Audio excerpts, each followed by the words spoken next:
VS-ന്റെ മണ്ണ്, വലിയ ചുടുകാട്ടിൽ നിരവധി രക്തസാക്ഷികൾ അന്ത്യവിശ്രമം കൊള്ളുന്ന ആലപ്പുഴയുടെ മണ്ണ് വലതുപാളയത്തിലേക്കോ ഇടതുപാളയത്തിലേക്കോ എന്നറിയാൻ ശക്തമായി നമ്മൾ മെയ് 4 വരെ കാത്തിരിക്കണമെന്ന് രാഷ്ട്രീയ നിരീക്ഷകർ പോലും പറയുന്ന ആലപ്പുഴ 16ാം നിയമസഭയുടെ പടവുകൾ ഏതൊക്കെ സ്ഥാനാർത്ഥികളായിരിക്കും ചവിട്ടിക്കേറാൻ പോവുക എന്നുള്ളത് ഒരു സസ്പെൻസ് ത്രില്ലറായി നിൽക്കുകയാണ്. അങ്ങനെ നിൽക്കുമ്പോഴും മാവേലിക്കരയും ചെങ്ങന്നൂരും കായംകുളവും എതിരില്ലാതെയാണ്, ഒരു ടൈറ്റ് ഫൈറ്റ് ഇല്ലാതെയാണ് LDF സ്ഥാനാർത്ഥികൾ ജയിച്ചു കയറാൻ പോകുന്നത് എന്ന് ഏത് രാഷ്ട്രീയ നിരീക്ഷകരും സാക്ഷ്യം വെച്ചിട്ടുള്ള കാര്യങ്ങളാണ്. മാവേലിക്കരയിൽ അരുൺകുമാറും ചെങ്ങന്നൂരിൽ സജി ചെറിയാനും കായംകുളത്ത് അഡ്വക്കേറ്റ് U പ്രതിഭയും കൃത്യമായ എഡ്ജോടുകൂടി നിയമസഭയിൽ ഉണ്ടാകുമെന്ന് ഏതാളുകളും കൃത്യമായി പറയുന്നുണ്ട്.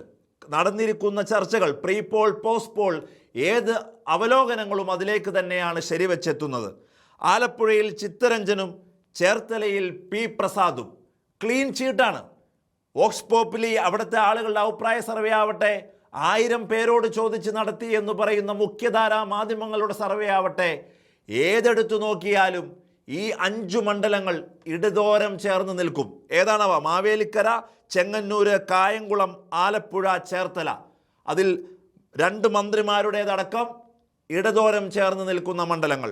ടൈറ്റ് ഫൈറ്റിൽ നിൽക്കുന്നത് അമ്പലപ്പുഴയാണ്. അമ്പലപ്പുഴ വളരെ ടൈറ്റ് ഫൈറ്റിൽ തന്നെയാണ് നിൽക്കുന്നത്. H സലാമും സുധാകരനും വളരെ ടൈറ്റ് ഫൈറ്റിൽ തന്നെ നിൽക്കുന്നു എന്നുള്ളതാണ്.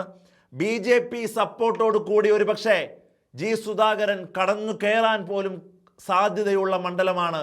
വലിയ രീതിയിലുള്ള ചർച്ചകളും വലിയ രീതിയിലുള്ള ഒരു എക്സിസ്റ്റൻസിന് വേണ്ടിയൊക്കെ CPM അവിടെ വലിയ രീതിയിൽ പ്രവർത്തനങ്ങൾ നടത്തിയിട്ടുണ്ട്. മെയ് 4 വരെ കാത്തിരിക്കണം ആ ടൈറ്റ് ഫൈറ്റിനെങ്കിലും.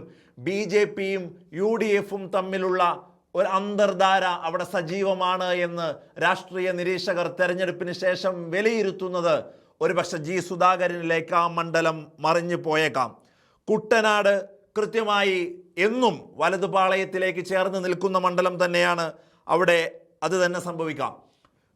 അരൂരിൽ ദലീമ ജോജോ കഴിഞ്ഞ പ്രവർത്തനങ്ങളേക്ക് എടുത്ത് നോക്കുമ്പോൾ സിറ്റിംഗ് MLA-മാരിൽ വലിയ സ്വാധീനം കാണിക്കാത്ത ഒരു MLA ആയി പലരും വിലയിരുത്തുന്നുണ്ടായിരുന്നു. അരൂർ മണ്ഡലത്തിൽ ദലീമ ജോജോയ്ക്ക് ഒരു എഡ്ജില്ല. അവിടെ ഷാനിമോൾ ഉസ്മാൻ വലതുപാളയത്തിൽ 16ാം നിയമസഭയുടെ പടികൾ ചവിട്ടുമെന്നാണ് മനസ്സിലാകുന്നത്. പിന്നെ അവശേഷിക്കുന്ന മണ്ഡലം മുഖ്യമന്ത്രി സ്ഥാനാർത്ഥിയായി പോലും വാഴ്ത്തപ്പെടുന്ന സാക്ഷാൽ രമേശ് ചെന്നിത്തലയുടേതാണ്.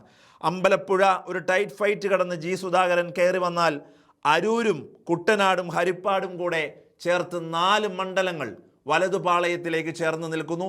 5 മണ്ഡലങ്ങൾ വളരെ കൃത്യമായി മെയ് 4 വരെ കാത്തിരിക്കുക പോലും വേണ്ട എന്നുള്ള രീതിയിൽ എതിരില്ലാതെ ഇടതുമുന്നണിയും നിൽക്കുന്നു. ആലപ്പുഴയുടെ ചിത്രം ടൈറ്റാണ്. 5-4 എന്നുള്ള രീതിയിലാണ് നിൽക്കുന്നത്. ഏതെങ്കിലും രീതിയിൽ അമ്പലപ്പുഴയിൽ സുധാകരൻ പരാജയപ്പെട്ടാൽ അത് 6-3 എന്നുള്ള രീതിയിലേക്ക് കുറച്ചുകൂടി ശക്തമായി LDFന് ആലപ്പുഴയിൽ നിന്നും ഒരു എഡ്ജ് ലഭിക്കുന്ന രീതിയിലേക്ക് മാറും.